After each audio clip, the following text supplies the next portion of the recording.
Good afternoon, everybody. My name is David Jennings, Chairman of Movers and Shakers, and I'm delighted to see so many of you on today's webinar, including members of our public and private sector community, and of course, guests from around the UK.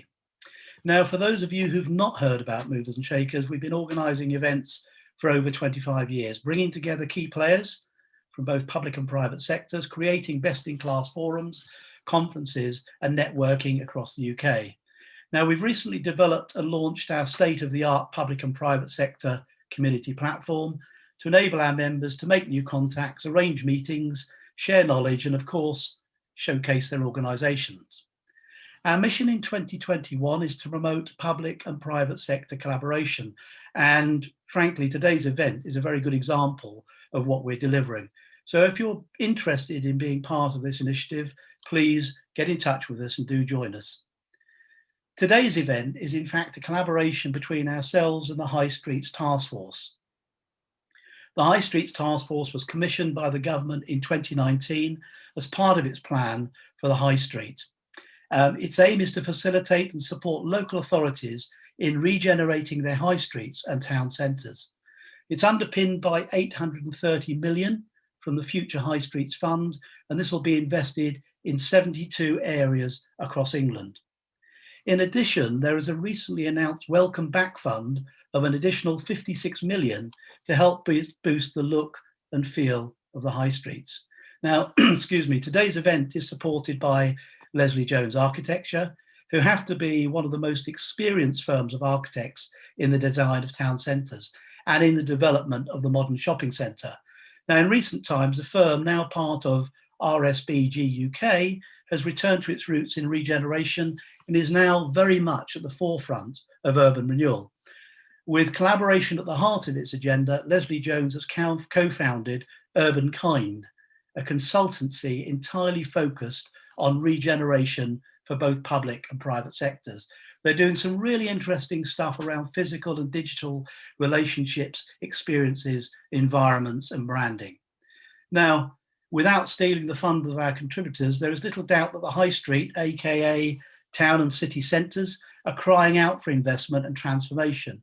This is a massive and a challenging opportunity, but one that can deliver enormous benefits to communities, to businesses, and can provide a platform for urban growth, and of course, underpin the levelling up agenda. Now, we've got a fantastic group of contributors. Andrea George, Director of Town Centre and Consumer Brands at Bruntwood Works, Susan Hinchcliffe, Leader of the City of Bradford Council and Chair of the West Yorkshire Combined Authority, Tim Johnson, Chief Executive of the City of Wolverhampton Council, James Cons, Managing Director, Leslie Jones Architecture, Rachel Campbell, Deputy Director, Regeneration and Urban Policy at the Cities and Local Growth Unit, MHCLG, and our Chair, Mark Robinson, Chair of the High Streets Task Force and co-founder of Alandai, a leading shopping centre and investment manager. So let me explain what's going to happen, how we're going to make things work this morning. We're going to kick off with a presentation on Stratford Mall and Town Centre Master Plan, a major joint venture regeneration project between Bruntwood Works and Trafford Council, and Andrea George will present that. Following that, we're going to have a discussion on the Future High Street Fund and explore what funding is available, what support is available through government for regeneration via an interview with Rachel Campbell. And then finally, panel session Unlocking the High Street through Public-Private Partnership, when everybody will come together and we'll obviously have a discussion. Now, do remember, you have the opportunity to ask questions, to make comments and observations by using the live discussions tab on the platform. Please get involved. We've got a great panel together. This is a really good opportunity to get some questions answered. So without further ado, let me welcome Andrea George of Bruntwood Works to the platform. Andrea. Thank you so much. I'll just share my screen 1 second.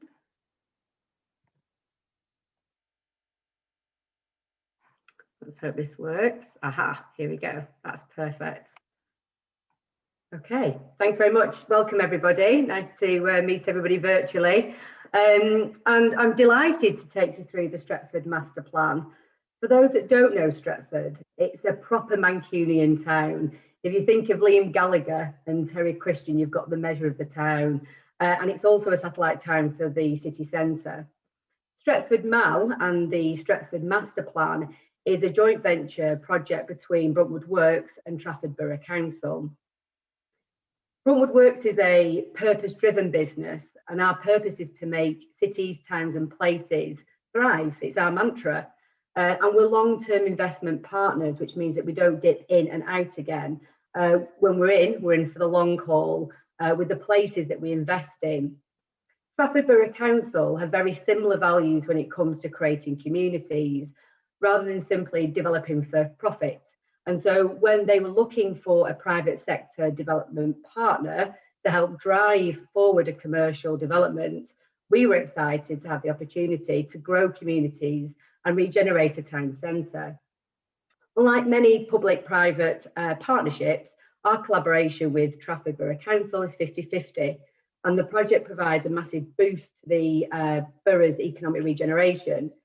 It's an opportunity also to pioneer a best practice blueprint for the town centre regeneration.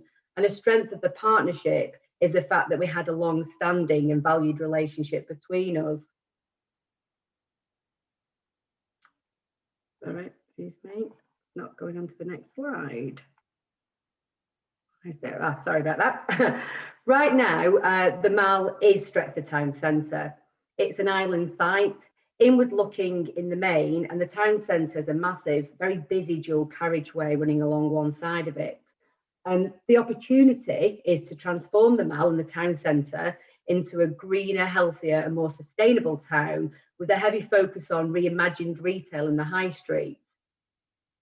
We are to redefine a large part of Stratford, stitching the community together with an evolved town centre and mixed-use neighbourhood comprising high-quality architecture and innovative public spaces. This joint venture is proof of our commitment to Stratford. We know this is an area where together we can really make a positive impact.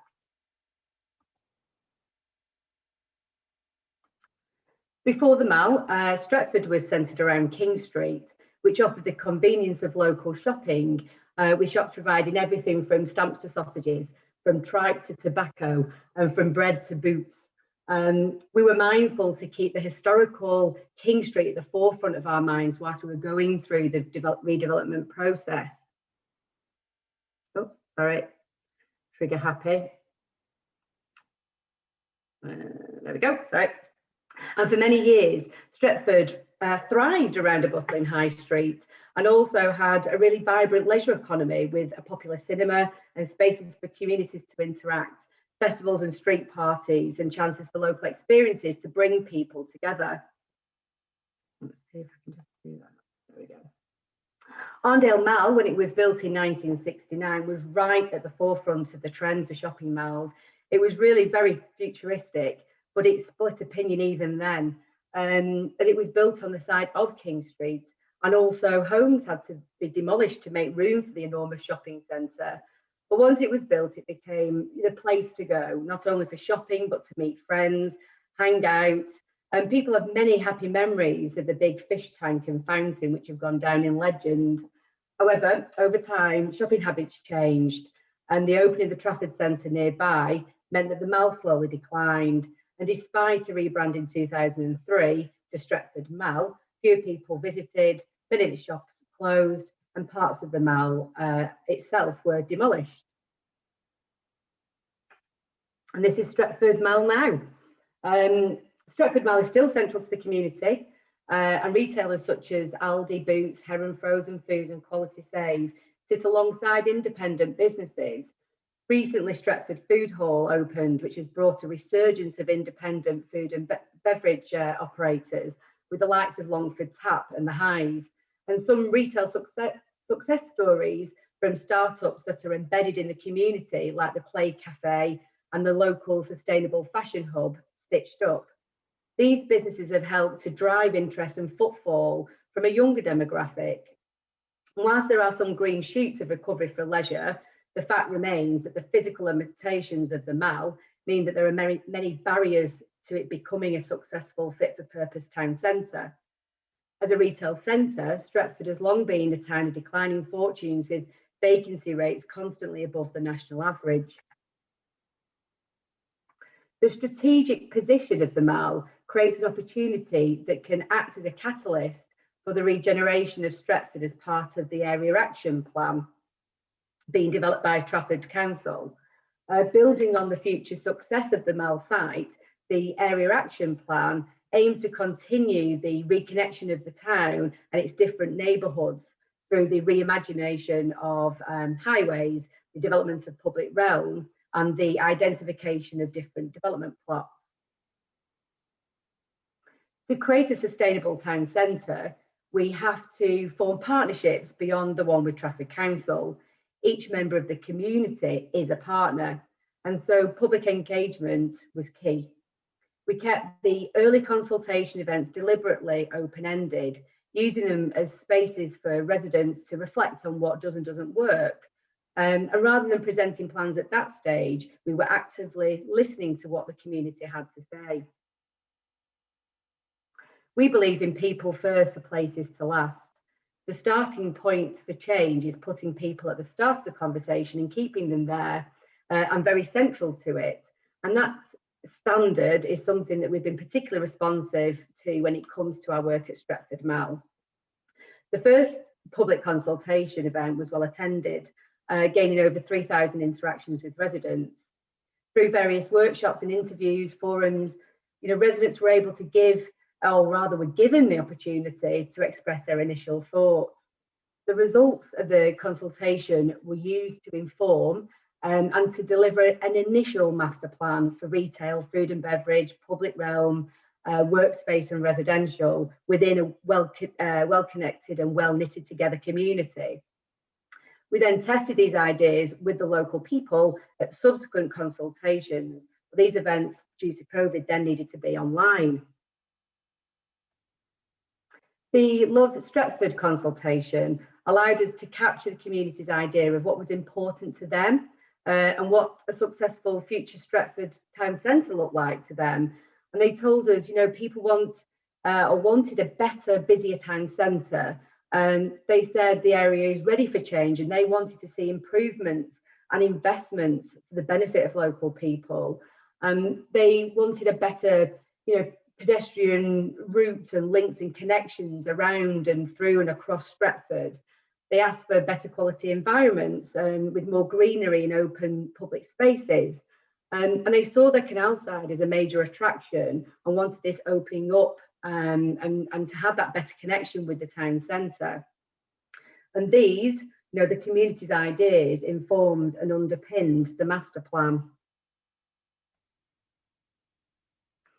As the Mall stands today, it's far from its former glory. Many of the shops lay empty and the surrounding car parks create an uncomfortable disconnection to the wider community. So we looked at the strengths of the wider area and identified opportunities we had to make a positive impact.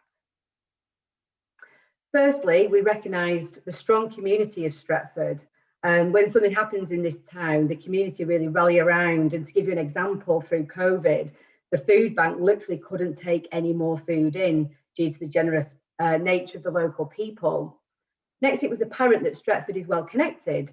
It has a tram station, numerous bus stops, and the cycle routes into the city centre and to other satellite towns along its canal. This strong, sustainable network of public transport is a real positive for the area. Then we looked at residential. The surrounding area has a rich history of housing, including some right on the high street. And the location of the Mall itself lends itself to becoming the heart of Stratford, which could link all of the heritage assets, communities and parks together. So from there we found our opportunities, ways in which the master plan could trigger positive change and act as a catalyst for the further improvement across Stratford. We identified 4 themes for enhancing the town. Improving public realm is key to the success of Stratford Town Centre. Pedestrian movement around the local area is pretty tricky and fragmented due to the high volume of traffic, and it's quite difficult to cut through. The current roads and lack of access are in direct opposition to how well the town is actually really well connected. We know that it's an essential part of the master plan to build upon the strong sense of community throughout Stratford. and having meaningful conversations with residents and workers in the area is vital to the plan's success. Looking at the town centre, it's clear that we need to reconnect the town. There's a real fragmented feel to the area with a lack of architectural cohesion and inconsistent massing strategies. We needed to create flow and to help the town make more sense and feel more accessible and open. Finally, we need to celebrate Stratford.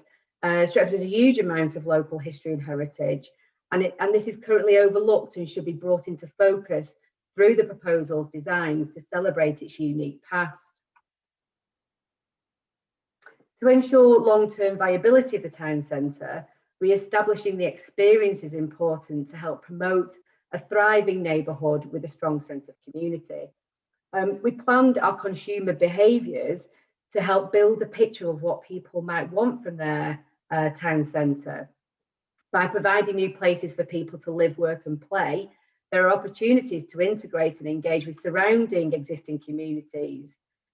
These buildings and spaces not only encourage community spirit, but can also instill new experience of Stratford, creating a sense of place for the wider area and establishing a new town centre. To create a future-proof town centre, we know how important the ecosystem is to create a constant footfall cycle through mixed use and experiences that embrace a blend of residential, workspace, retail and leisure and public realm. You know, we seek to increase the number of people living in the town centre, to repurpose underutilised spaces into alternative uses, and to support and improve the remaining retail assets, to build upon the existing identity of the town, and to engage local community via meanwhile uses. We brought everything together, you know, what we learned from the public consultation, the town's strengths and opportunities, and the consumer behaviours for the experience. And this brought about themes for a master plan, which are, you know, rediscover the streets, reconnect, reintroduce scale, reimagine experience. The master plan aims to reconnect Stratford through the redevelopment of Stratford Mall and Lacey Street car park by the Bridgewater Canal, creating a vibrant and mixed-use town centre anchored around a sequence of new public spaces. The proposal will diversify the current retail, leisure and residential offer by reinvigorating the high street and delivering up to 800 homes.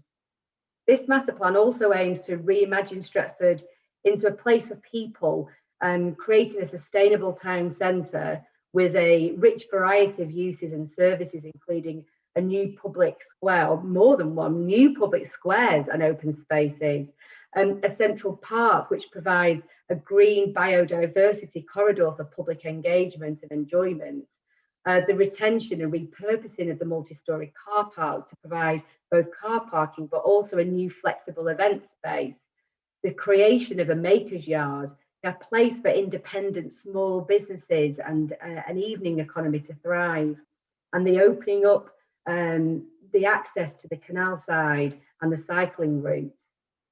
A new network of streets will also reconnect the surrounding context with the area.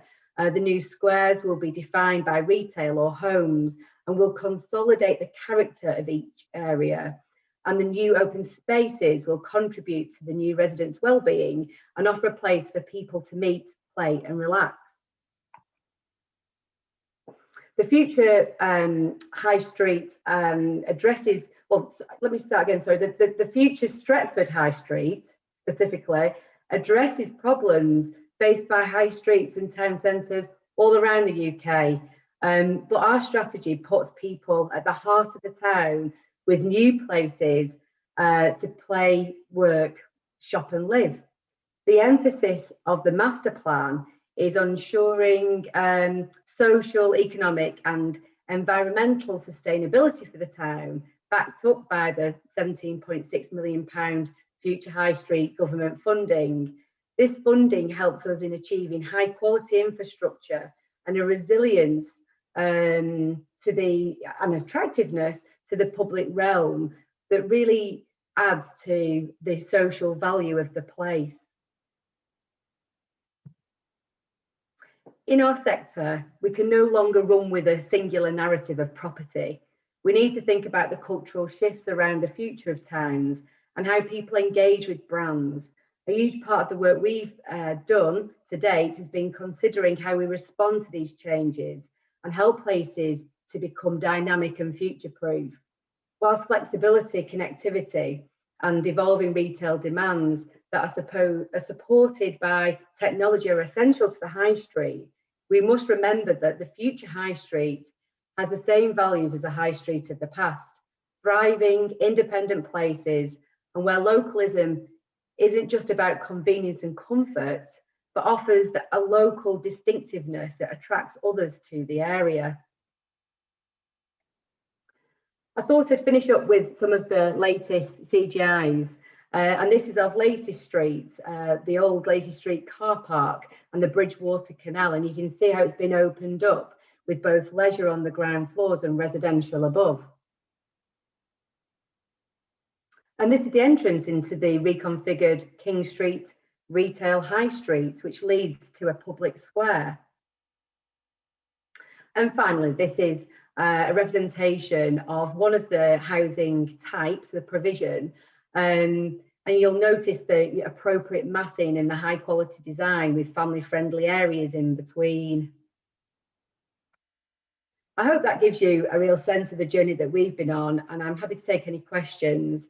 Back over to David, please. Thank you very, very much, Andrew. What we'll do, we'll pick up those questions when we get into the panel session, but just a couple of points that I really like. I mean, I love the fact that the level of engagement, which is obviously critical, and you and I have talked about this previously, and the fact that the community are partners, and there's also a couple of points about the cultural shift that's taking place and future proofing, and this whole business about going back to the values. I love thriving, independent, local distinctiveness. That's what it's all about, I'm guessing.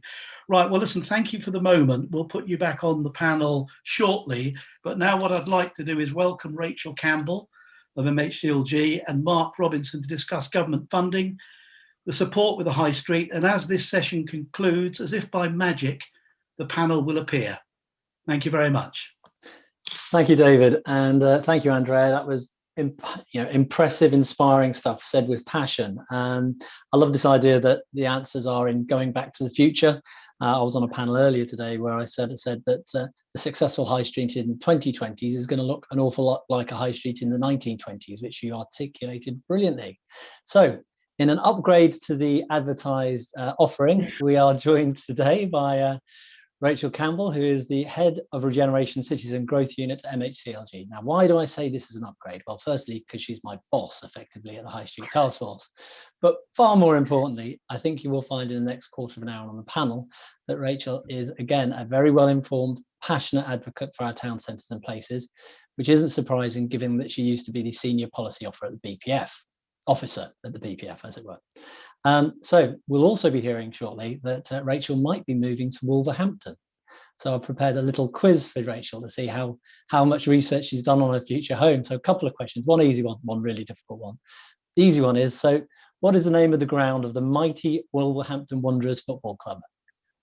I feel like if this is the easy one, then I'm quite scared about the difficult one. With no help at all from anyone on this one, Molyneux. Molyneux, correct. Okay. So according to TripAdvisor, you'll never get this, but there is a shopping centre connection. What's the most visited and the best place to visit for a day out within Wolverhampton? I mean, given that you gave the hint, is it the shopping centre? It's not the shopping centre, but there is a good connection. It's called Wick Manor, which is the old home of the Manor family. The Manor family were suppliers of paints and varnish to the empire and made an awful lot of money and actually built the Manor shopping centre, which is in the centre of Wolverhampton town centre. And much to the relief of Benson Elliott, who own the Manor centre, it sounds like the Manor family were good eggs and actually actively campaigned against slavery, so they won't be having to change the name and rebrand the shopping centre anytime soon. So there we go. Good to hear. So right, let's get on with the meat of this. 15 minutes to actually really get into the detail of some of the government intervention. So Saturday was a big day for announcements out of MHCLG. big day for the High Street Task Force as well. Do you want to talk us through the announcements that were made on Saturday? Yeah, sure. So there were three parts to it. So David already mentioned the funding aspect. So we announced the Welcome Back Fund, which is £56 million for local authorities in England, which builds on the £50 million Reopening High Street Safely Fund from last year. So while that was very focused on supporting the safe reopening of local economies, we're now broadening the scope of it so that it also thinks about addressing the long-term impact of COVID. So it's about helping local authorities promote a safe environment, both for trade, but also for their local visitor economy. So it's about things like a safe public environment for people to go and visit it. It's about communications and engagement with businesses to help them reopen safely. And it's about temporary public realm changes. The second part of the announcement was, as you say, about the High Streets Task Force. So David gave a good overview of it. It's our 5-year programme of support for local authorities, which focuses on increasing capacity and capability in local authorities. So following a pilot scheme over the last year, what we announced on Saturday was that 70 local authorities will now receive targeted in-person support from High Streets experts. So what that looks like is, at first, a 1-day diagnostic visit from task force experts, and then depending on what they discuss with the local authority and what they identify as their need, they'll have further targeted and bespoke support, so expert advice on a specific issue of their choice and of their need, things like planning or design, or helping to develop their vision on leadership, or mentoring or training.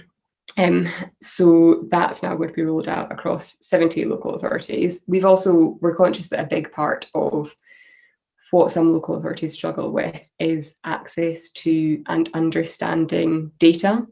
So what we also announced on Saturday was that every local authority in England will have at least one, what we're calling data dashboards for a high street in their area. So that will basically use footfall data to help those who are engaged in place management to understand how their place is performing.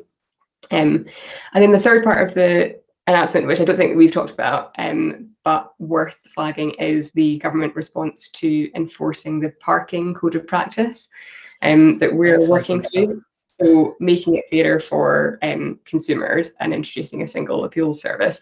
I think it is, obviously it's a wide-ranging announcement, but I actually think it's quite a good snapshot of the government strategy at the moment. So you've got funding, you've got supporting local authorities in their capacity and capability.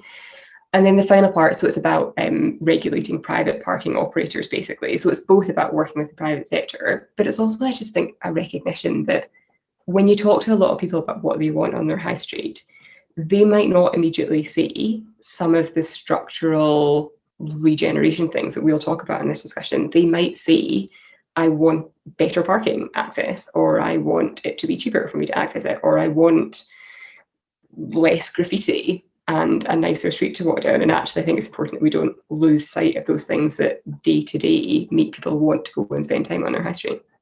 That's fabulous, and a great summary of the broad spectrum of approach that government is taking. But at the end of the day, it's often all about the money. And you've mentioned various pots of money, and David mentioned a bit of money. And sometimes even those of us very close to it struggle to keep up with the various announcements and the various different pots of money. So I think there's probably 15 or 16 different policy interventions. But could you drill down into maybe the top 3 or 4 and what that's going to mean for our places? And also let's think about what the commercial opportunity might be for the private sector audience that we have today as well.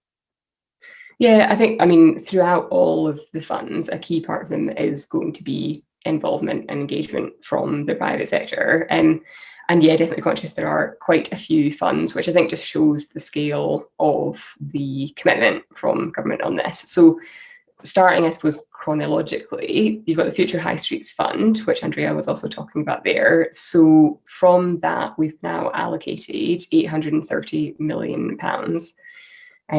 to 72 places across England. So this investment is about transforming underused town centres and high streets into vibrant places to live and work. It is then absorbed into the £3.6 billion Towns Fund, through which we are agreeing 100 town deals with places. So this, from a geographical perspective, it sort of goes out slightly from the Future High Streets Fund, and is thinking more about the wider economic regeneration of towns. So from this, we've already announced over £1 billion of funding so far for 45 of the 100 allocated places. We then also announced at the spending review last year, and more details in the budget earlier this month, the UK Community Renewal Fund. So this is £220 million. Part of the difference of this is that firstly it's UK wide, and it's all about preparing places for the launch of the UK Shared Prosperity Fund, which is essentially a replacement for European funding. It's a bit different because it's more about piloting programs and new approaches to invest in skills and communities and places and businesses, and helping places into employment. Rattling through them, but we still also got to come the Levelling Up Fund, which again is UK wide, and will incorporate some of the competitive element of the Towns Fund. So it's 4.8 billion, and is clearly a really significant commitment from government to invest in the type of infrastructure that impacts on your everyday life. So whether that's regenerating town centres and high streets, or looking at local transport upgrades, or investing in cultural and heritage assets. So it's UK wide. Both bids for both the UK Community Renewal Fund and the Levelling Up Fund are open at the moment until the 18th of June. And then the final one I just want to touch on is the Community Ownership Fund, which is £150 million and is also UK wide. And it's very focused, obviously, on helping the communities across the whole of the UK to be able to continue benefiting from local facilities, community assets, and amenities that are most important to them. So quite a lot of them, not surprised that people can take a while to get their head around them, but the differences are basically the local geographical focus. Is it just one high street? Is it a wider area? The audience and the eligibility. So is it just, are they England only, or are they UK wide? Are they just open to local authorities, or are they broader? And then the criteria and the objectives of them, really. Some are more focused on repurposing, some are on infrastructure, some are on skills, and some are on community assets. And as I said at the start, I think it really just shows the scale of the need and also of the opportunity that government's been being willing to put this much money into the system on it. Thanks for that. Now, Morgan, my business partner, will testify that my mental arithmetic is pretty rubbish, but that sort of gets us about £8.5–9 billion, which is a lot of money. That's a great opportunity for the surveyors, for the quantity surveyors, for the architects, the town planners out there who will be engaging with these local authorities. But I think, as you and I both know, £8.6 million is not going to save all the problems in the high street. We need to get private sector investment coming in. And I know some of the money is potentially linked to private sector investment coming in alongside. And Andrea's project is a great example of that. But are you seeing enough engagement? Is that something you want to encourage more? I mean, we're always going to want to see more, aren't we? But I think in terms of whether or not the private sector is engaging, I really think they are. All the Future High Streets Fund and the Towns Fund projects that we have committed to funding have seen a really high level of interest and engagement from the private sector. So for those two, we've taken the approach of encouraging co-funding rather than match funding. But there's definitely an expectation that where the private sector is going to benefit from investment, they should also be contributing alongside that. And I think in a lot of it, the engagement goes beyond just co-funding. So, for example, the way that the Towns Fund is being distributed is that places are striking town deals which are governed by town deal boards. So there's really strong presence from the private sector on those town deal boards, which is really good to see. And I think sort of, longer term, we all need to see this as a partnership. It's not just going to be government funding that helps regenerate high streets. There absolutely needs to be commitment and involvement from the private sector on that as well. Super. I mean, there are a number of things that do hold back private sector involvement. In fact, we've got a second session at the end of April where we're going to discuss that in more depth. But one thing that I know does hold back investment is potentially our archaic leasing system, the 1954 Act. The name says it all. It should have been retired. It's past 65 years old. That is something that your department has mooted. Where are you with that process, and where's your thinking on how you take that forward? So yeah, we've announced at the end of last year that we'll undertake a review of the commercial landlord and tenant legislation and the framework around that. And we're working through the details of it now and hope to see more on it in due course.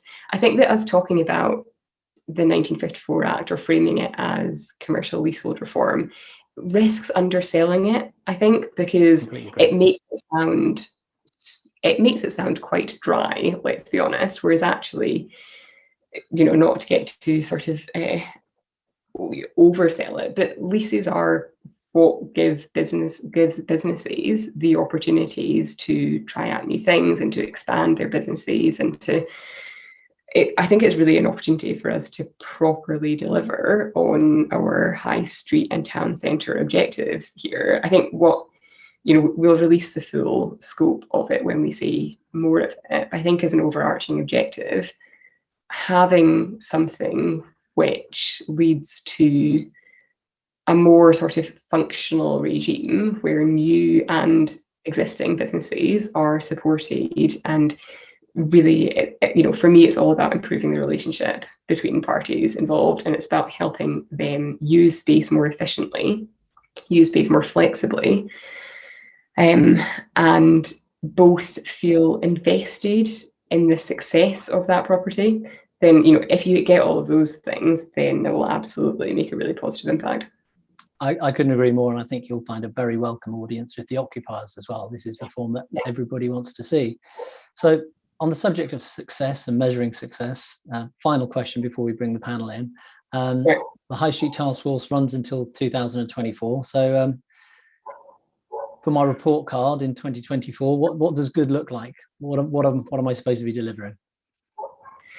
Yeah, I mean, in an ideal world, it's a situation where it is no longer needed. I think that's probably underestimates the scale of the context and the challenge, and we're never going to say that the High Street Task Force is the silver bullet for this. Sorry, there's a dog barking very loudly outside my window, so if you hear it's not sort of angry people shouting at us, I hope.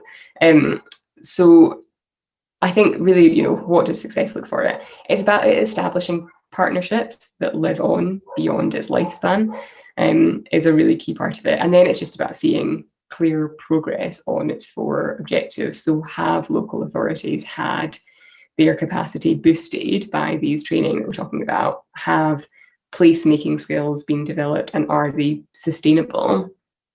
Have we coordinated the really huge range of parties that are already involved in this? And have we effectively shared information and best practice and data so that people know where to go to learn from what's already working? Fantastic. Okay, I think we can bring the rest of the panel into the room, as it were, and continue our conversation. Andrea, hello again. Hello. Super. There's Tim. Great. Well, Rachel and Andrea have already been introduced, so I'll very briefly introduce our further 3 panelists. I will start with Susan Hinchcliffe, who is the leader of Bradford City Council, also very much involved in business in the community as well, being head of Regeneration. So I must admit, having looked at your CV, having looked at LinkedIn, I was slightly intrigued by somebody who was an executive at the Telegraph, ends up being a Labour leader. What happened there? Was there a moment of epiphany, a Damascene moment at some stage when you were going up the M1? Whole different workshop, Mark, is that. So no, I'm no longer at Business and Community. Okay. Obviously, I'm full-time leader now, but before I came here, became leader of Bradford, I was head of Regeneration at Business and Community, working on the High Streets programme across 6-7 high streets with NHCLG, in fact. So this is an issue particularly close to my heart. But I've been a member of the Labour Party a very long time, even before I got that job at the Telegraph, and it was a very interesting time. It was Ian Duncan Smith was leader of the Conservative Party, so don't want to get into politics, but it wasn't a great threat to the Labour Party at that time. Fair comment. Okay, moving on to Tim Johnson, who is the Chief Executive of Wolverhampton City Council, which will be returning to the MHCLG move shortly. Now, again, through the power of social media, Tim, I've got you sort of cracked down to be sort of the Andrew Cotter of the public sector. You put up these videos of to your team once a month, and your dog Levi often gets involved as well. So, you know, but joking aside, you know, running a team in lockdown has been difficult. So you've clearly been quite innovative. So, you know, what's worked? Has that worked well, these sort of regular video updates and bringing the dog in?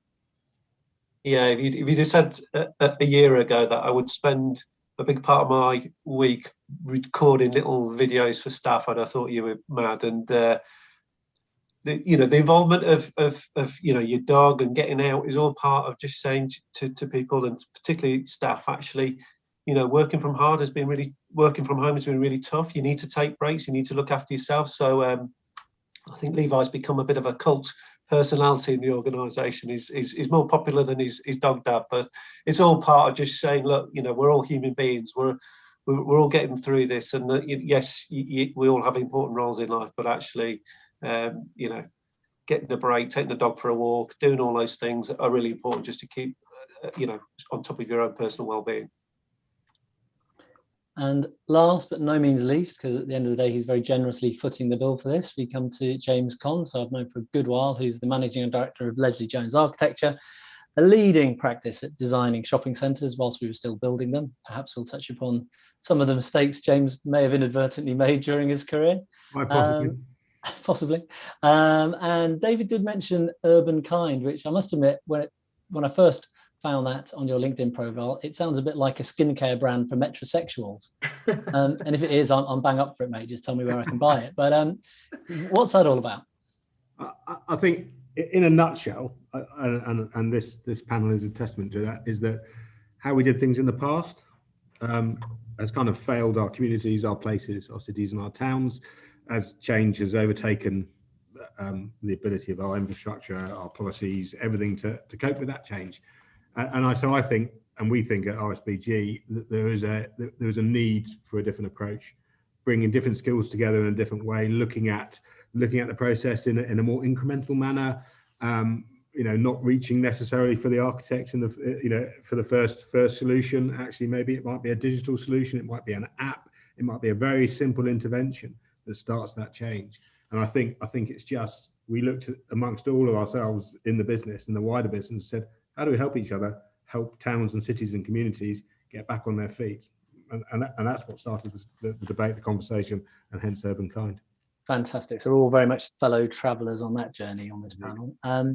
So let's get into this conversation. So we'll start with our public sector colleagues here, because both of them have had some big announcement recently, and we've referenced one of them already, which is this potential move of perhaps Rachel and some of her colleagues up to Wolverhampton to a new office. Now, what does it, Tim? So what does this mean for the town, other than a potential windfall for a developer who's getting a nice 25-year lease to the government? Surely it's more than that. How do you use that as a catalyst for change? Absolutely. Your first little tip for Rachel: don't call Wolverhampton a town; it's a city. That's again on a good. What this is not about is just moving people from A to B.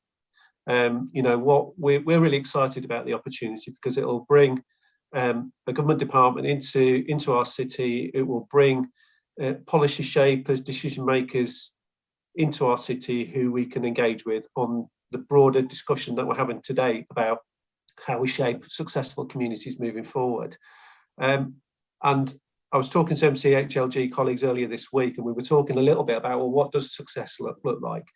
And I said, well, to me, I look at this particular project as I do any other inward investor into our city. I want to ideally make sure that every single job and opportunity, if at all possible, benefits people in our city. So this is as much about, yes, there's a property dimension to this, and we will deliver collectively a fantastic solution, which is forward looking and flexible and all the things that are absolutely impediments. But this is about actually ensuring that it means something to the people of our city. I want the next generation of civil servants to reflect the diversity of urban areas like Wolverhampton, because I think that is our sort of broader challenge across all public sector, as it were, and it's something I'm personally very passionate about. And so it's about building some shared understanding about what it means, what success looks like. But we think this will be the start of something, and very much complements our strategy for the city about being very much a focus around future built technologies. So having colleagues like Rachel literally across the road, as it were, will be a great opportunity to further develop relationships, understanding about how we can get central and local working more effectively moving forward.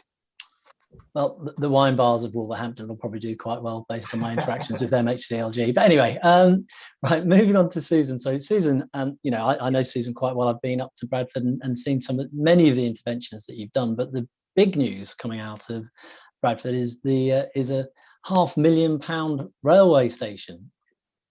But surely it's more than just a railway station, £500,000. That sounds like absolutely. So we've had a big focus of my leadership has been trying to get Northern Powerhouse Rail running through central Bradford. Obviously, we heard the Prime Minister's announcement 2 years ago now, said there'd be a new line between Manchester and Leeds, which would be Northern Powerhouse Rail, what some people used to call HS3, going from east to west across the country. Now, Bradford is the biggest city in the UK not on a mainline train line, with 537,000 people who are not connected to a proper train line. And therefore, I just see it as my mission to try and put that right, because I see that has really been a deficit to our economy and our people over many decades and indeed centuries. So I have to put that right.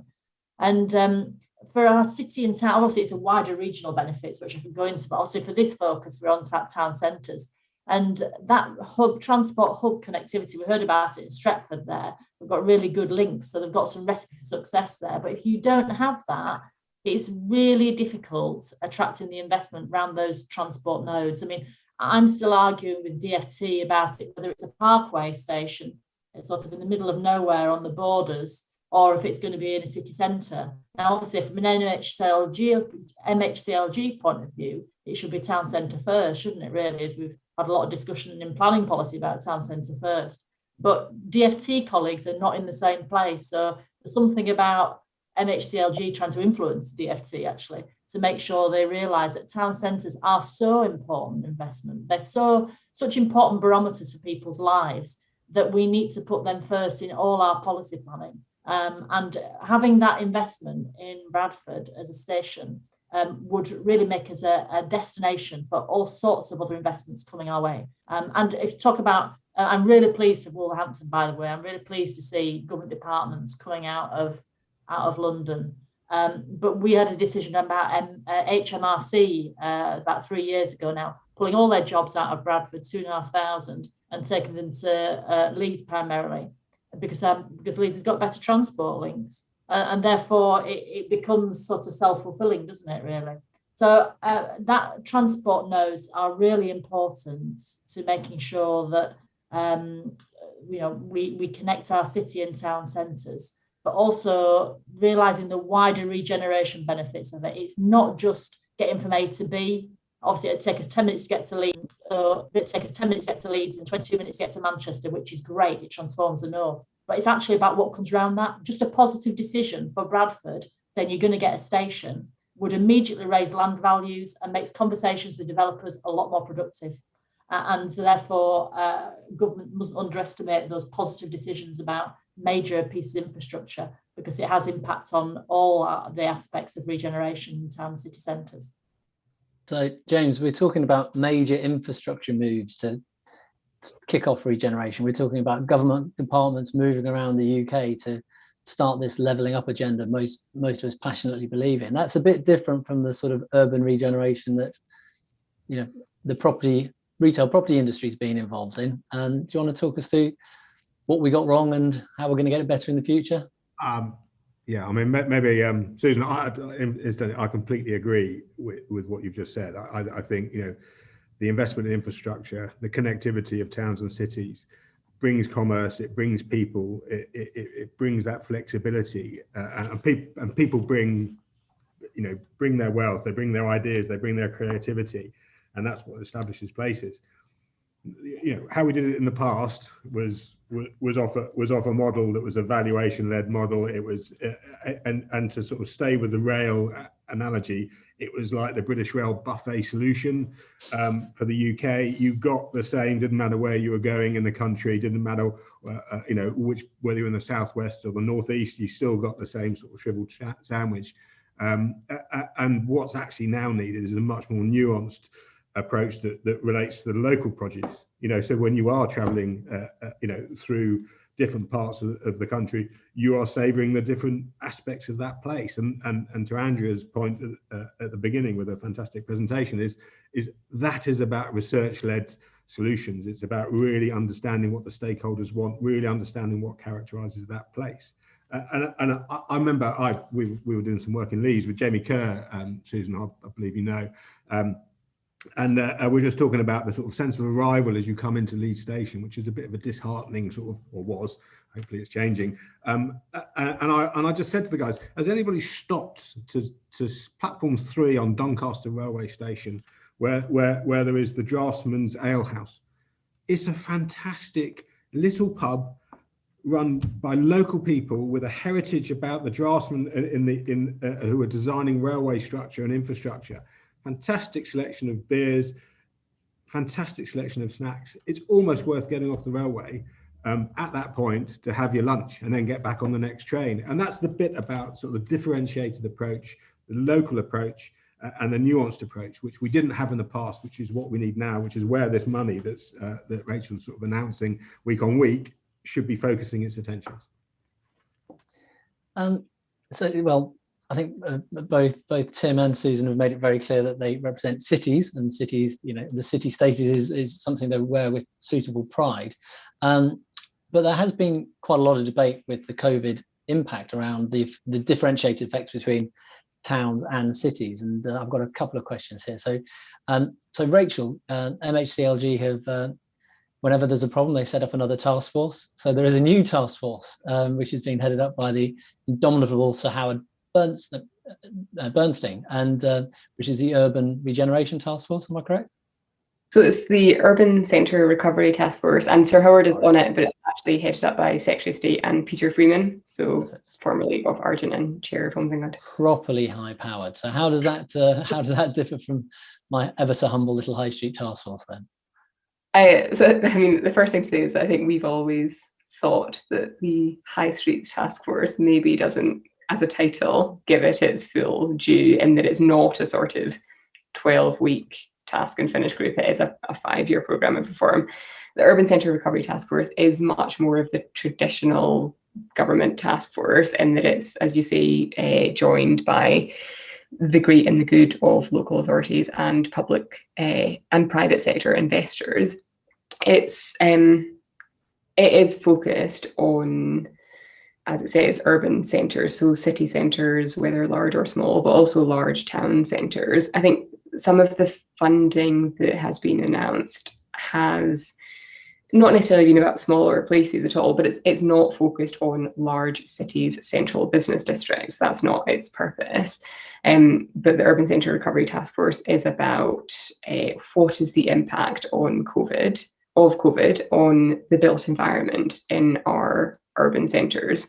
So it's firstly sort of considering what the impact is, considering how permanent those impacts might be, and then thinking about how you support city and large town centre economies to adapt and to take advantage of any opportunities that are presented by it. So it's looking at things like regeneration, land assembly, repurposing, housing, and planning as well, of course.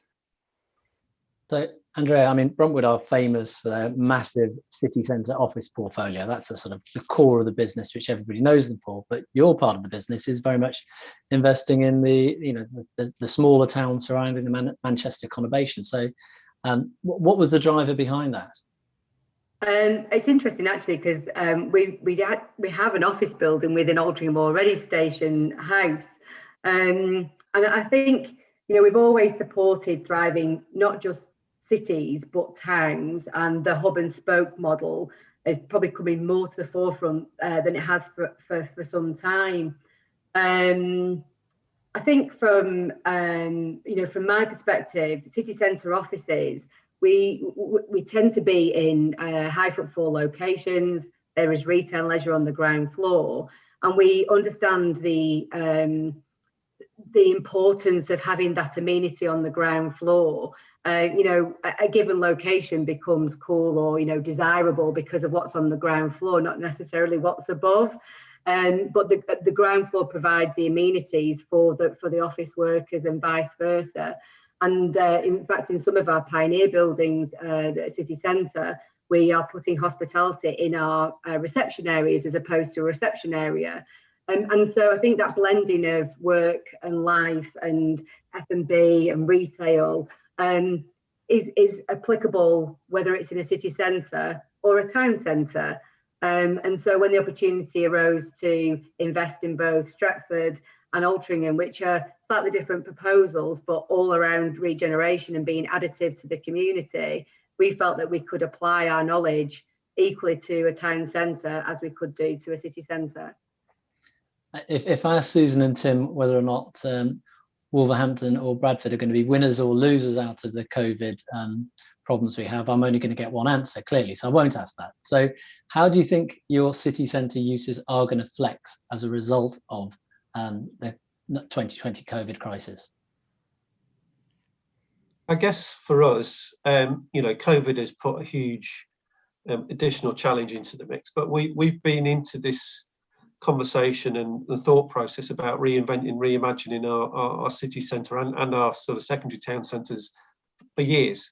And I think, some of the trends that we saw happening pre-COVID have to some degree been accelerated. So we started to rethink what a future city centre, thriving city centre would look like many, many years ago, and started to look quite differently at what that would be about. And it wouldn't be about necessarily for us, retail dominated, because that wasn't a particular strength of ours. So in some ways that played to our benefit, because we had to be a bit more creative about, well, what are those things that will drive people into our city? And we were fortunate, as every place has, to have some wonderful assets that we maybe hadn't always made the most of. And we're quite open-minded as to what the future looked like. So not hung up about, well, we've got some empty retail space, it must therefore be retail space. And what local authorities have is often assets of some description or other, and the ability to create spaces for things. So our strategy was kind of three things, really. What are our key assets that were going to drive our future? And we were fortunate having a city centre university, a city centre football club, some brilliant visitor assets that we really said, these are things that will drive footfall, period. We then thought about, well, what's the kind of investment that you need to make, which will be enabling whatever the answer to the question ends up being. And as Susan said, transport was a key one. We invested in 150 million transport interchange, and lo and behold, stuff has happened on the back of it, including probably where our colleagues at MCHLG will be located, because we knew, the world of transport's changing, and car parking is important, but we knew, and particularly when you talk to younger people who frankly want to have missed the sort of city experience, it's not about cars, it's about public transport and all the rest of it. So we invested in infrastructure, 5G, broadband, all these things were part of an enabling. And where we are now is in a really quite exciting conversation about the future. And I often get a bit frustrated when we talk about high streets. It can be a little bit grim and a little bit looking back. It's not what it was and all the rest of it. We've turned it on its head and said, what a wonderful opportunity to really rethink and create something special for the future. And I welcome the focus and government investment into it. And I hope we can do that, co-produce that vision. I'll talk a little bit about money at a point in time, but and we've got to be prepared to try things. So a big theme for us at the moment is sort of experimenting, kind of opening up spaces, opening up businesses, and saying, and what will work? Because if we're honest, none of us quite know what the impact and long-term impact will be. And we've got to create an environment where people can try things, people can be entrepreneurial. And do you know what? If it doesn't work, it's not the end of their lives. They're not up to their in debt. So we are literally starting to think about how we can just create very accessible spaces, put some support around people, and hope that they are the great things of the future. But if they're not, do you know what? You take the learning from it and you move on. So I think cities, towns, high streets are going to have to be far more experimental, far more embracing of risk to find the sweet spot of the things that people want and will want moving forward. I love that idea that this dramatic change has forced people to address realities and take risks and be more entrepreneurial. I mean, in a very physical way, it's called tactical urbanism, this idea that we're going to play around with our places and sometimes get it right and sometimes get it wrong. Exactly. So Susan, how are you flexing your strategy for the city centre as a result of 2020? Yeah, and I'd agree very much with what Tim said then, and we've been rethinking our high streets for a long time in Bradford, largely because if you think about the retailers have really now just focused on the top 100 locations in the country, where they used to be in every high street. And that's forced a lot of us to rethink what town city centres are for. Whereas the core cities probably haven't had that sort of been forced into that thinking because they've been one of those top 100 locations. So we've been planning and investing heavily in culture and leisure. So theatres, we've got NEC are making their first investment outside Birmingham into Bradford with 4,000 seater live music venue, Bradford Live, which is opening end of next year, beginning of the year after. And housing, of course, making sure that we shrink the retail core. There's been far too much retail space in this country for many, many years, and something that I've grappled with both in my public sector life, but also before that, business in the community, trying to figure out how to reduce that and how to build something new on top of it. And that for us is housing. And so we're bringing down a market, which is at the top of town, a long way from the Broadway Centre, which is a brand new shopping centre at the bottom, and trying to and rebuilding that market, obviously in a more modern environment, further towards the new shopping centre. And then the top of town will become housing, a very big space of housing that we're going to put there. And I think that has been something that I've grappled with over the years. And I was really pleased to hear about the leaseholder reform, actually, because I think that has been the barrier for us making change in high streets. It's been, how do you make sure that the retail space is not longer viable? Some of it is knocked down and things built on top of it. You can't just turn it into a house, which some people think you can. It needs wholesale regeneration. And for that, going back to Tim's other point, you do need money. Absolutely. Well, we'll definitely come back to money. And one thing I really wanted to talk to the panel about, but especially you two, is this issue of leadership as well. That's key to delivery, clearly. But now, we're all agreed that you need a vision. Andrea sketched out this wonderful idea of this is inclusive vision where you consult with all of your stakeholders. But we've had vision documents forever, James. They're called master plans, surely. So what have we been getting wrong for the last 40, 50 years? I think there's a difference between a master plan and a vision. That a master plan tends to be thought of as a physical. It's about buildings. It's about physical development. A vision is more about what is the characterization of this place and how do we and what's it going to contribute to its region, to its people, to its locality, and how you get there is the vision. Some of that might be built environment, but some of that might be other types of investment. And I think in the past, many cities and towns in the UK have been waiting for that grand projet to be developed by the private sector. It's always missed the economic cycle. It's always mistimed the political cycle, and it's never been delivered. And some cities got them in the sort of 2000s, and and they were anchored by anchor stores, which are dissolving. So they've relied on that on the sort of broken the broken system that we've passed through. What I think you need are visions that can be brought to fruition in incremental, smaller steps that can sit within political cycles, are digestible in terms of investment, and can attract shorter term investments, can bring people together so that you're making a step-by-step change towards a grand vision. But that vision doesn't necessarily need to be a physical large piece of real estate that's going to solve all your problems.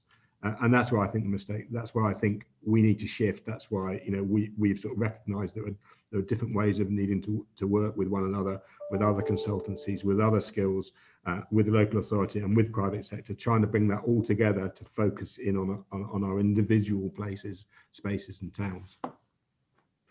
Yeah, I was just going to add to that as well, sorry, that, and then once we've done all of that, it's the measuring of social value, what actually does happen at the back of it, because I think we all, we can plan and plan and plan, but do we ever stop and reflect back and say, okay, what has worked, what's not worked, and is there any value over and above commercial returns on the community?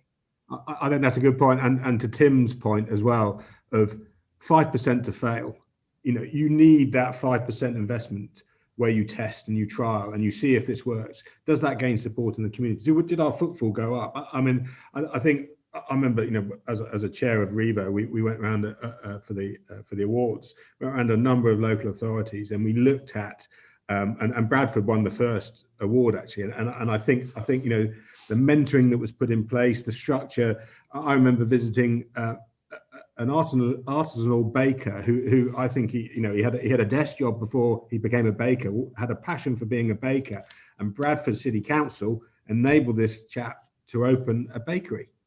And it's that type of nuanced, targeted, and he might have failed as a baker, but he didn't. Very successful. We went in and we tried that. And I think it's those much more targeted, smaller interventions that build stories, that build confidence in the communities, that they'll come back and they'll support those. I mean, Bradford, you've got the centre at the bottom, you've got the scheme that you're changing at the top, you've got Kirkgate in the middle, which is a challenging lump of development from the Arndale days. But I think that 5% to fail, try it, see if it works, is vital to success. Tim, have you got? So there's something quite interesting. We've got a major, or had a major sort of traditional kind of commercial leisure scheme, which we were promoting in part of the city centre, cinema led, typical F&B offer around it, blah blah blah. It's fallen over, and do you know what? It's probably going to be the best thing that happened, because it's enabled us to just rethink, well, what is an exciting offer of the future? And if I'm honest, I'm not sure the typical cinema box with the same old F&B brands around it that you're locked into, whether they're any good or not, or what people want or not for years and years and years, is the right thing. So we again, as a city, are looking at some of the aspects of that scheme that we think there's still a demand for, but particularly around the F&B, again, putting our arms around that and saying, actually, we'll take a bit of headline risk around that, because actually what we want is an offer which speaks to what people want. And, if anything's something of fashion and trend, it's food and beverage offer, so we want something that's fresh. It can change, it can evolve. And if we have to put a wrapper around that to make that a reality, rather than letting a lease to the, a tired brand, that's what we're going to do, because it's that kind of thing and that kind of innovation, risk, call it what you will, which will make cities fresh and exciting and appeal to the demographics who frankly have missed them more than any. So effectively, Tim, you're saying you'll underwrite the sort of the covenant of the new ideas. You're willing to risk that investment to say, I'm going to bring something different to here, and I know it's going to. Well, I have a very good suspicion that this is going to work, because I've done all of the stakeholder engagement. I've done all the work that Andrea's done with her colleagues at Stratford to understand really what that place needs, and therefore I'm really happy to start to invest in there and take a bit of risk. And if I can bring along the private sector with me, this sort of, and it is invest. It's not playing fast and loose with public money. This is about a considered investment. We're actually using some future high streets fund to just into the mix, which is great. But it's a good model. That's the thing we need to do. May I challenge you slightly, Tim, with all deference and respect here? Absolutely. So it strikes me that an awful lot of what is going on is all at the risk of the public purse, with the absolutely rare example of Andrea's business, which is a 50-50 joint venture, I believe, with proper risk sharing. A lot of what's going on in the UK, all the risk comes back to the public sector. Is that really sustainable or reasonable? It's not sustainable, but I think it's just a symptom of where we are in the cycle. I think as And we're doing some interesting work in the West Midlands with the 3 cities, and we're engaging with lots of investors and developers and pension funds and all the rest of it. And I think the more enlightened developers and investors are starting to realise that things are changing, and the investment model is changing, and they need to, you know, but it puts some pressures on us as a local authority in how we deal with our assets, and getting away from the kind of just getting a site out the door, get a quick capital receipt, move on. You know, we've got to reframe how we work together and how we make it work, and how we embed and relate to things like, you know, zero carbon. It can't just be an additional cost that people say, oh, it's going to add to the viability gap. It doesn't matter. It's got to be a feature of what good development looks like in the future. So our experience is, because we are building a narrative that I've sort of shared with you today, is attracting people who want to work and speak to that, who say, we want to get alongside you for the long term. And I use this term quite a lot in Wolverhampton. We're quite discerning about who we work with. And what I mean by that is, I want to work with people who get it, who are in for the long term, who are going to share a bit of that risk. And we negotiate how we both get a bit of return out of that. So we might put some resource at the front end bit to do that, but actually we want a return. We might just get our return in a very different kind of approach. Susan? So I have to say that obviously, as a local authority, we have to invest in things. We are the main investor really in our place, and why wouldn't we be? And it's not that we're saying to the private sector, don't do this. If the private sector wants to come and invest, we would welcome them with actually open arms. But I think that's anything outside a core city, that's what you're going to find. And that's why the Levelling Up Fund, for example, should actually be unbalanced in its distribution. So it goes to those places where you do find it harder at the moment to get private sector investment, simply because there has to be a return on that private sector investment. And I get that. From a business background, you can't expect an investor to invest something and not get their money back and get a little bit of a return on top of that. It's just the commercial world that we live in. So whilst the economy is 300 years behind what it should be in terms of what's happened of COVID, it's sent our GVA back 10%, then we're going to be in that a while. Therefore, government and local authorities need to do all they can to invest to make it the right environment for private sector to come in, develop, and we have to fill that viability gap. And that means government being an investor alongside us. We'll come back to the viability gap in a second and bring Rachel on board. But I just wanted to ask Andrea, so why are Trafford Council a good partner? So what, you know? Well, they've got very strong leadership. You know, our relationship with Trafford goes back 20 years, and we are genuinely aligned in terms of, you know, creating communities, etc. So I think that because of all of that and the towns that we are investing in, you know, Stratford, it's a new town centre essentially. Trafford had ownership of you know, of a big piece of the town centre, and because of that, that enables us to really make an impact. And for Altrincham, it's sort of understanding the tone and being additive to the town as opposed to creating something completely different. So it just felt like with Trafford that we are aligned. We've got different skill sets, so we work well together. So yeah, it's been really positive. Fantastic. Rachel, could we have a talk about this feasibility gap? I mean, the government is clearly stepping in a number of places, and Homes England have clearly a role to play in that. How is that sort of, you know, being viewed, and what's the emerging thinking about how you can engender more private sector investment in town centres? I mean, I think the funding that we've talked about already is the key one for us. And, you know, I think I talked through what 4 or 5 funds. As you see, that's 4 or 5 of many, because it's not just what MHCLG is doing either. You know, DFT is obviously making investments which impact on the future and the viability of town and city centres. Homes England, absolutely a really key partner here.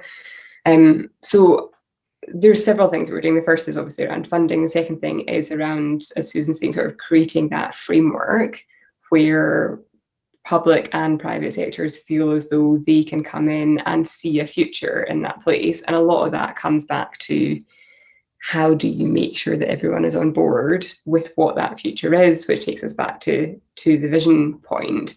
I think that what I would really like us all to sort of get to is how are we helping either the public or the private sector really understand why they need that vision for that place? Because I think it's, you know, I think the risk with things like this is we all come together and we're sort of preaching to the converted here. So we've got here some really forward-thinking, really informed public and private sector partners who will probably, you know, violently agree with each other on a lot of things. I think the bigger challenge is, how do you bring the places to the table who maybe don't even recognise how they could sort of fill that viability gap, or how they could demonstrate their vision. And actually, I think that's a big part of what the High Streets Task Force is trying to do. So help places understand the value of it and why they need it, and then how to get there once they've got that. I completely agree with the points that have been made around sort of trying things out and then sharing best practice as well. Like, I think we're better at doing that than maybe we were previously. I think, you know, both the public sector and the private sector probably talks to each other a bit more now than they did. There's less of the sort of, we want to do this, so we'll do it in the first way that anyone has ever done it, and a bit more sort of learning from each other, which I think is really, really good to see. Absolutely fantastic. So to make a place, sorry, Tim, do you want to come in? I guess, you know, I genuinely welcome the government's emphasis and focus and vision for regenerating the high street, town, city centres, etc. But I don't think we're yet there in terms of how we're going to work together effectively to do that. You know, we've joked about it a little bit about how many different funding sources it is, but it, you know, I have to say, someone at the sharp end, and Susan will relate to this, you know, it doesn't make our life very easier about managing lots of individual bidding processes, etc., etc. And where I would love to get to is where we all probably would absolutely violently agree what we're trying to achieve, and we might have different routes about how we get there, but we actually come together and we make better sense of the levels of investment that government are going to put in, that local authorities, private are going to put in. We sort of get into a genuine co-produced world. So what I don't want to be doing is, you know, with all due respect, people in Wolverhampton know Wolverhampton, and it does feel a little bit like we're sending our homework to government to mark to see whether they agree. And I've been in this world for 30 years, and I don't want to be churlish, because I'm not. I genuinely recognise that this government's put huge investment around this agenda, but I do think we've got to think carefully about how we work effectively together to achieve our joint aims. And, you know, hopefully come back to having MCHLG in the city will be to start to sort of understand each other's worlds a bit. You know, it's quite right, the government of the day sets policy and all the rest of it. I get that. And, you know, they've put the levels of investment in, but I want them around the table long term, shaping, contributing, and then we share and own the outcome of that, and we look at how we best fund it. Fantastic. Right, one last question for me, then I'm going to go into the sidebar, because we've got tons of questions, which, because this has been such an engaging conversation, I've completely neglected. So we've got the vision, we've engaged, Andrea's engaged with our community, we've got the right answer, but we need leadership to deliver it. Now, surely the chief executive does all the hard work, and then the council leader takes all the glory. Is that how it works? You're asking me that? Well, I just thought I'd throw that open for the two of you to have a chat together. It's a team effort, isn't it, Mark? So so I think leadership is very important, and I think as a politician, I see it as I get political capital, and then I use political capital to be able to get things done and push things forward, and that's a fine-tuned balance, is that, to do that. But you do have to make tough decisions to move things forward, because people generally don't like change, and therefore that a conversation we had at the beginning of this about how you bring people alongside you and community engagement is actually really, really important. And just what I need to do, and I keep putting it on my to-do list, is having some kind of regeneration school for residents, because everybody's really passionate about it. Everybody really wants to know what's the next thing happening in their high street, but don't always understand the levers that we've got to grapple with. So I would like to take people on that journey, really. That does require me spending a bit of time in organising that. I think we could all do with doing that, because then our residents become champions of our high streets, and then it becomes easier for me as a political leader to get things through, because people understand why I'm having to make the decision I'm making. But obviously you need the both. I mean, I'm a leader of 90 councillors, but the chief executive is the chief officer of 8,500 staff. So, you know, everyone needs to work together for that common vision. And I think you're right, politically, over time, it needs to be cross-party. And I need to work harder at that myself to make sure that it's not just linked to one person and that it continues over time. So that long-term investment and vision is really important for a place. Fantastic. Tim? You know, it genuinely is a partnership. I mean, you know, I'm very, very fortunate, and I'm not just saying that because it's the kind of thing chief execs say about their leaders, but, you know, my leader and my own views about the future are very much aligned. I thought you were going to ask, actually, on your Twitter thing at the start, how come 2 Everton supporters ended up being chief exec and leader of Wolverhampton in the West Midlands, but there you go. But football aside, we've actually worked hard to create a community of city leaders, because we've all got different roles in that. Susan's dead right, we've all got our day jobs as such, but we all care passionately about the future of our places. So we see ourselves as place leaders, and we understand our respective contributions. So, you know, you navigate the politics, and we're very pragmatic in the West Midlands and in Wolverhampton, because we have to be, you know, strong Labour council, but with 2 of our 3 MPs Conservative and a Conservative Metro Mayor at the moment. So we have to work in a kind of pragmatic, mature way, and we do. So we don't get too hung up about who's doing what, because we all know we've built relationships and trust that it's all centred around the same thing. We want to deliver, you know, change for our places and our residents. So, but there is a tried and tested rule in local government where typically if it's good positive news, that's a job for the leader. If it's not, then it's probably coming my way. Fair enough. Right, we only have a few moments for some questions, so I'm going to ask a direct question of somebody and have a relatively crisp answer. I'll answer Martin McGee's question. Will the High Street Task Force interventions be applied to Northern Ireland? Yes, I believe so. All of the things we do are available and welcome to all of the devolved administrations. And I've actually been over to the north to meet the government there to advise them on what we're doing at High Street Task Force in England, and they are in the process of doing something similar there. So one of the questions I think from Simon was about 20-minute neighbourhoods, or 20-minute cities, as Anne Hidalgo calls it in Paris. So James, do you want to talk about what that is? Yeah, I know. I mean, I think the principles of a 20-minute, I'd rather refer to it as a 15-minute city, to be honest. You know, where connective and you know, your travel distance and travel time between events and things you need to go to or want to go to are linked within the 15-minute, 20-minute walk time is vital to ensuring that those places are connected. They're not disparate. They feel part of one place. And I think those strategies absolutely have to form part of the solutions. So I would agree wholeheartedly. Yeah, and if I can just again interrupt, so that for both Altrincham and Stratford, we've applied the 20-minute rule. In fact, for Altrincham, it's 10 minutes. And it's just understanding who your local community are within that 20-minute walk time, cycle time, drive time, and so that you really are connecting with the local economy. Super. Rachel, Malcolm Newman in the questions mentions town centre investment zones, which may or may not have been a policy when you were at the BPF. Was that something that you were advocating whilst you were there? So it's something actually that MHCLG funded or co-funded the pilot of as well, and it's about basically high street owners pooling their assets to help overcome the challenge of fragmented ownership.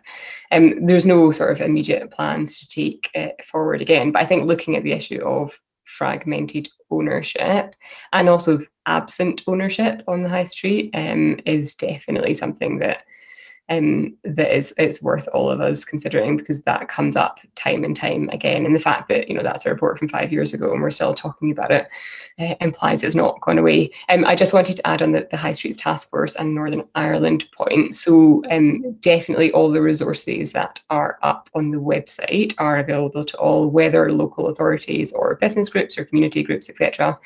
The targeted and bespoke support that we're talking about and the dashboards, they are England only. Fantastic. We've clearly got a very urbane audience because there's lots of questions about culture. So indeed, and Susan's referenced the refurbishment of the big auditorium you're doing in the city centre. So what does culture mean for Wolverhampton, Tim? So the first thing I would say, culture is everyone's definition. I get quite frustrated actually in this conversation. You're going to get me going now about we can sometimes be guilty of looking at the sort of cultural lens through a particular perspective. You know, we are a very young and diverse city, and actually what culture means to me and what it would mean to, you know, a millennial, you know, in our city will be very, very different. So we've got to be, I think, as place leaders, we've got to be very inclusive about how we define it and what we drive and how we create a cultural visitor offer that does speak to the broader sort of populace as such. Because I get into trouble when in the West Midlands, it's about Shakespeare and cricket, which is fine, but actually there's a lot more to culture and what will drive footfall and visits to our centres. You know, we've got to create something very dynamic and in tune with the communities in which we have our centres. James, hi. I think it's vital. I mean, we would always advocate a cultural master planning process, and we've done that with companies like Future Cities and AEA Consulting, to really establish what culture means for that place and what how people will support that. I think that's almost one of the first things you'd reach to. Transport, skills and culture. If you get those three things right, you've cracked it. And I really agree, culture, it can be anything you want it to be. We're going for Bradford 2025 City of Culture. Yeah. But for me, that's about repositioning the city as well, and about the place, like people reassess the place and experience it in a different guise. And I think those three things, you get them right and you've... Okay, well, we've only got a couple of minutes left. I'd like to end on a positive note. We didn't have much of a Christmas with COVID and what have you. So if you were writing a letter to Santa asking for one wish for the high street, what would that wish be that's going to have the most effect, do you think? I'll give you a couple of seconds to let digest and cogitate. I'm going to go to Rachel first, because actually some of the asks might be of you in your governmental role. So what? Yeah, I was going to say, in a way, I should go last and then see how many of them I think that we can grant. Okay, I'm happy to do that. No, it feels like a bit of a cop-out. What would I want to see from the high street? I think it comes back to what I was saying. I would like to see more of these conversations with people who aren't comfortable having these conversations, so that they recognise the importance of what we're all trying to do here. So and be a bit more inclusive in them as well. So who are we not talking to about this that we should be? So, we talked about leadership. That's not just central government. That's not just local government. That is absolutely business as well, but it's community groups and the people who actually benefit from them. So I think more conversations with people who aren't currently at the table. Okay, I'm going to go around my screen in the order I see you. So Andrea?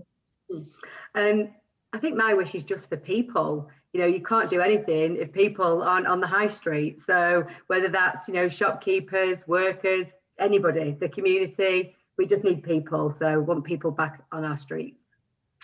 James? I'll come back to your point of the high streets of the 1920s and 30s, where it does have that sense of community, that sense of diversity and relative to the communities that they serve. Fantastic. Susan? I think that town centre first policy, which is in planning, I'd like that throughout the whole of government. So any investment they make, whether it's in health, it's in transport, they always think about putting it in a town centre or a city centre first. And I think that would solve a lot of the issues that we've been talking about today. I couldn't agree more. Tim? On the funding issue, I'd like a fund for fun. I'd like people to come in, and I'd like us all to recognise that actually what people want is to have a good time and to have fun, because that's what makes great centres, in my opinion. Fantastic. Well, on the subject of fun, I've had quite a lot of fun today. You've been a great panel to have a conversation with. It's been hugely insightful. The passion from everybody, hopefully comes through the Zoom video screen to our audience. I certainly find it quite inspiring in all the interactions that I have as chair of the High Street Task Force. The can-do attitude. I mean, Tim talked about making mistakes. We are going to make a few mistakes, but we've got to make change happen. And I think 2021 is in many ways going to be, unfortunately, viewed as a low point for retail in our town centres and the high street. But I think it's passionately believe, in fact, that it's actually going to start the renaissance of our town centres, and that's should be hugely exciting for people in the public and private sector. And it is an enormous opportunity for the private sector, which we're going to be following up on with another session at the end of April, aren't we, David? We are indeed. And on that note, thank you all very much. Honestly, that was a fantastic session that really lived up to expectations, and the number of questions that we've had, most of which you've been able to answer, which is fantastic. For those that have answered questions, by the way, if we haven't answered them, we'll have a look through them afterwards. We'll post something on social media. But I mean, a really interesting session around the challenge of the high street. I mean, just a very, very quick summary.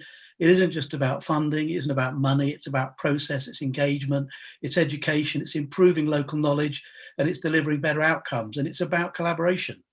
£9 billion worth of funding or thereabouts available, linked to private sector investment, but co-funding, not necessarily match funding, which is good news. Good point about the archaic leasing system. Oh my goodness. You know, here we are, absolutely needs radical reform, and it must be holding us back, and it must be stopping the development, certainly of smaller niche retailers. Interesting point actually about the bit about differentiating town centres. You know, can we go back to the days? There's an interesting book from Bill Bryson where he plotted the change in his town in Illinois, and how everybody had their favourite deli, how everybody had their favourite ice cream parlour, and etc. etc. There's a really good point about creating identities. I think that there was another little interesting point about town centres. I think Susan made it being important barometers for people's lives. That has to be the case, and you can see why they need radical improvement. Not one size fits all, absolutely right. Transport and infrastructure, you know, is critical to improving footfall and making places work. And vision is important, but delivered in incremental steps.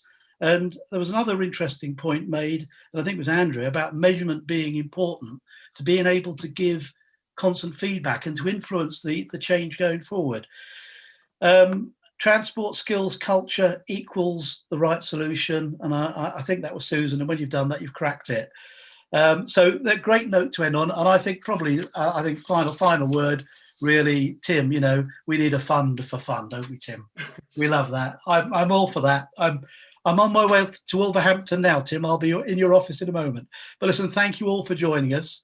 As mentioned by Mark, on the 29th of April, we have our second in the series of High Street events, again in collaboration with the task force. We'll be looking at exploring investing in the High Street, a £250 billion opportunity. It will include a keynote presentation from Jane Cons on integrated placemaking, a step-by-step approach to new urban kind, a keynote address from a senior government representative, and then a panel of investors. Also on April the 15th, we've got a keynote from Ben Page of Ipsos Mori, who'll be talking about the pandemic and the impacts on workplace and lifestyles. Thank you for joining us today. I hope you've enjoyed it. I hope you thought the session was worthwhile. I hope you're going away better informed. Enjoy the rest of the day, and from our family to yours, have a wonderful day. Goodbye.